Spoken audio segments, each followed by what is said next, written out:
Bonjour mesdames, bonjour messieurs, nous sommes ici à la semaine congolaise du tourisme à Kinshasa, capitale de la République démocratique du Congo. Nous sommes dans un stand.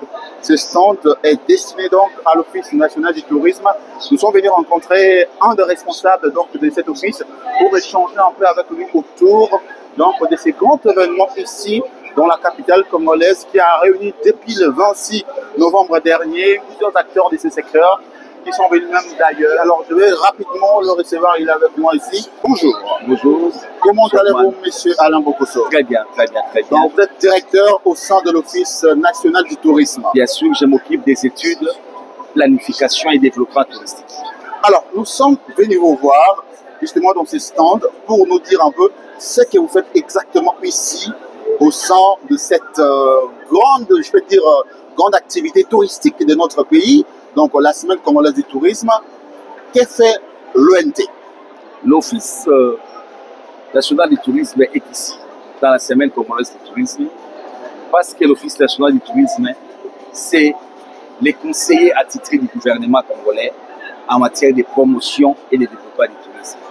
C'est-à-dire c'est l'établissement public créé par l'État congolais pour faire la promotion et le développement du tourisme. Vous comprenez que l'Office, c'est lui, le dépositaire de toute cette activité. C'est à l'Office national du tourisme, avec l'accompagnement de son Excellence, Monsieur le ministre, de voir qu'est-ce que nous pouvons maintenant envisager comme activité de promotion et de développement du tourisme. Cette activité, en bref, c'est quoi? C'est la semaine congolaise du tourisme.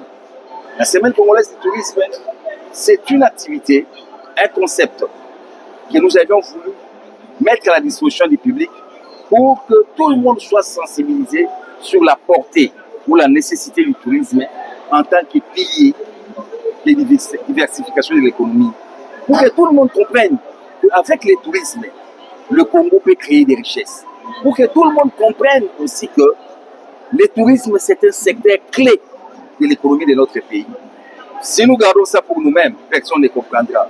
Voilà pourquoi, chaque année, nous organisons une édition de la semaine congolaise du tourisme. Et le lieu choisi est symbolique.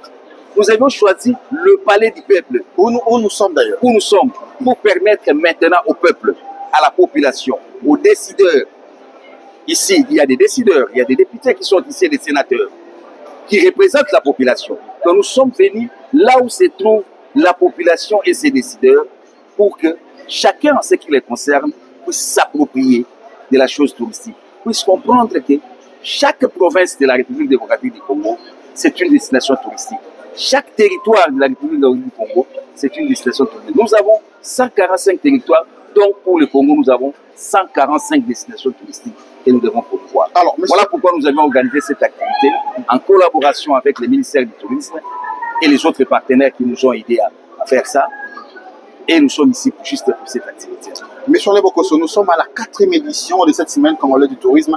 C'est quoi sa particularité? La particularité de la 4e édition, c'est l'implémentation des concepts écosystème des villages touristiques. C'est-à-dire, nous avions longtemps parlé du tourisme congolais. Nous avions dit, tout le monde dit que c'est un pilier pour le développement. On va faire ces problèmes. Mais comment les faire? Nous pouvons y arriver en optant pour une option, de créer des villages touristiques. C'est quoi un village touristique?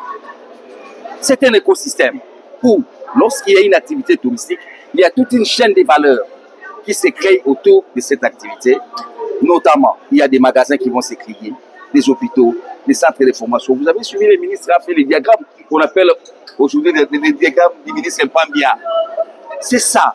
Nous voulons faire voir aux gens qu'au-delà de son aspect qui est loisir, de son aspect qui est visite, le tourisme, c'est un secteur économique, c'est un vecteur économique.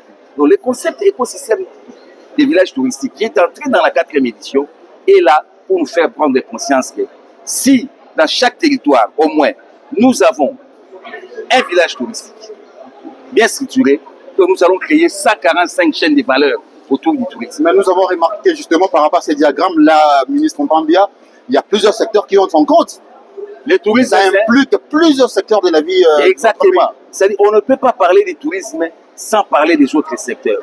Voilà pourquoi on dit que le tourisme, c'est un secteur transversal. Lorsqu'on parle de tourisme, on voit la culture. À 8 ans, je viens chez moi au lac Maïndombe. Je vais voir la Je danse. rappelle que vous êtes de la province du Maïndo. Exactement. Je veux voir la danse. Et la danse, quand il est là, vous sentez qu'il y a aussi le tourisme dans la culture. Dans le tourisme, il y a aussi des relations internationales. Parce qu'avant que les touristes n'arrivent, il doit aller dans une ambassade, prendre son visa. C'est le tourisme de certains secteurs qui se retrouvent dans les autres secteurs. C'est ça l'avantage que nous avons à développer le tourisme. Parce que nous avons créé une chaîne de valeur dans le secteur du tourisme. Cette chaîne va s'étendre sur plusieurs secteurs à la fois. Voilà l'essence des écosystèmes des villages touristiques que nous voulons créer dans au moins chaque territoire. Et c'était ça aussi l'option qui a été élevée par les participants. Si au moins nous avons un village touristique avec tout cet écosystème dans chaque territoire de notre pays, nous aurons 145 destinations. Mais justement, 145 territoires, 145 destinations touristiques. Est-ce que c'est vraiment faisable? C'est faisable. C'est faisable parce que, vous savez, le premier problème, c'est quoi? Ça a été dit dans plusieurs panels là-bas.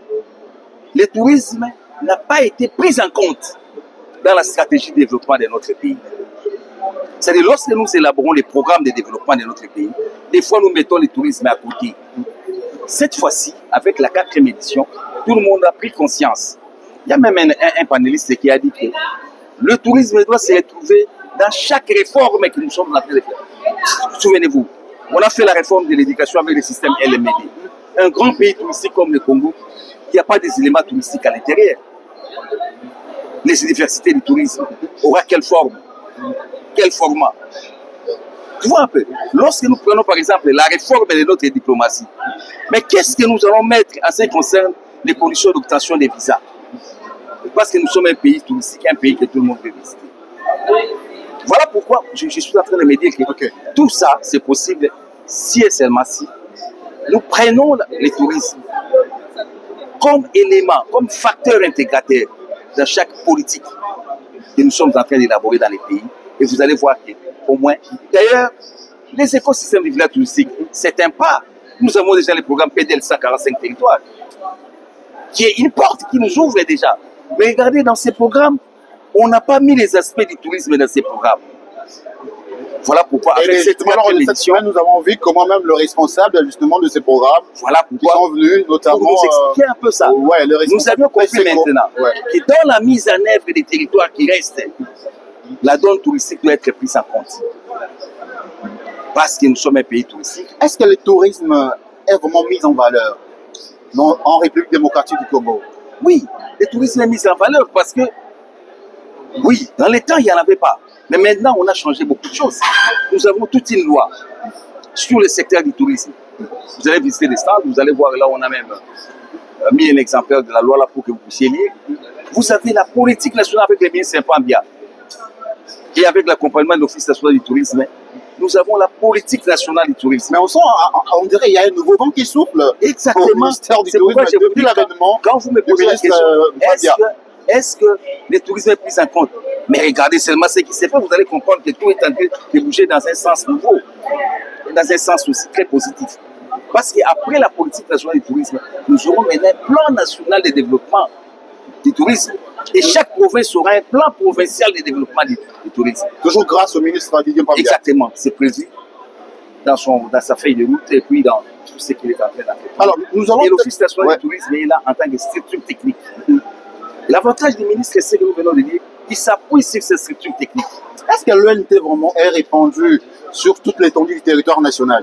N'est-ce pas vous limitez simplement à Kinshasa? Non, l'ONT a plus de 11 ou 15 représentations sur l'étendue de notre pays. Est-ce qu'il travaille comme il se doit justement dans les différentes provinces? Il travaille comme il se doit. Voilà pourquoi, quand vous visitez certains stands, là où vous trouvez que la main de l'Office national du tourisme est passée, vous allez sentir que ces stands-là ont un certain degré de développement et de présentation des produits touristiques. Je ne voulais pas citer le nom des stands ici, mais faites un tour. Lorsque vous allez voir seulement un agent de l'ONT qui représente la province, vous allez constater que ces stands-là ont un autre type de rayonnement. C'est pour vous dire que l'ONT, c'est le seul établissement technique qui va vous donner la technicité du tourisme. Alors, M. Nebogoso, nous allons chuter parce que vous êtes originaire de la province du Maïndo. Exactement. Quel est votre regard en fait? Qu'est-ce que vous pensez de cette province sur le plan touristique? Est-ce que nous avons de nouvelles autorités qui sont là? Il y a un nouveau gouverneur. Le gouverneur Kosolebon, un jeune aussi très dynamique, et son vice-gouverneur Trésor Fourou, un duo qui peut nous amener au changement. Et vous sentez que les stands de Maindombe est bien présenté. Et représenté aussi. Nous avions compris qu'il y a un autre vent qui est en train de pousser. Ce que nous pouvons faire au gouverneur, c'est nous allons nous approcher de lui en tant qu'Office national du tourisme pour l'aider à faire un plan provincial de développement du tourisme. C'est grâce à ces plans. C'est possible. C'est possible parce que dans ces plans-là, déjà au niveau national, certains sites Maindombe sont repris, notamment l'hôtel du lac, notamment il y a la prison de Belinga, il y a beaucoup de sites qui ont été repris. Et si nous avons un bon plan provincial de développement du tourisme, nous pouvons... L'hôtel du lac qui n'est toujours pas achevé malheureusement. Mais c'est dans les plans nationaux de développement du tourisme. Donc ce n'est pas rejeté. L'hôtel se trouve dans les plans et le jour où nous allons bien travailler avec certains investisseurs, vous allez voir, telle a été même la préoccupation du ministre provincial du tourisme que je salue en passant, qui a bien représenté la province. Alexis Bonzali. Son Excellence, je le salue en passant, qui a bien représenté la province lors de ses assises de la 4e édition de la Semaine du tourisme. Alors, avec un schéma très bon pour le développement du tourisme. Ce que nous allons demander au gouverneur, c'est de s'approcher de l'Office national du tourisme. Nous avons un DG, l'office qui est très ouvert, Madame Yombo Joly, très ouverte, pleine d'initiatives et qui n'attend que nous, au niveau des provinces, que nous puissions nous approcher d'elle pour qu'ensemble, nous puissions voir comment on peut élaborer des éléments de planification du tourisme et du développement au niveau de nos provinces. Monsieur Anabokoso, merci de nous avoir accordé vos précieuses minutes. Merci beaucoup. Et à très bientôt pour justement une nouvelle aventure. Peut-être que nous vous aurons, peut-être ici ou en dehors du pays, pour parler du tourisme. Merci beaucoup. Et à très bientôt, chers aimables téléspectateurs de Maindombe News. Merci beaucoup, Maindombe News. Merci.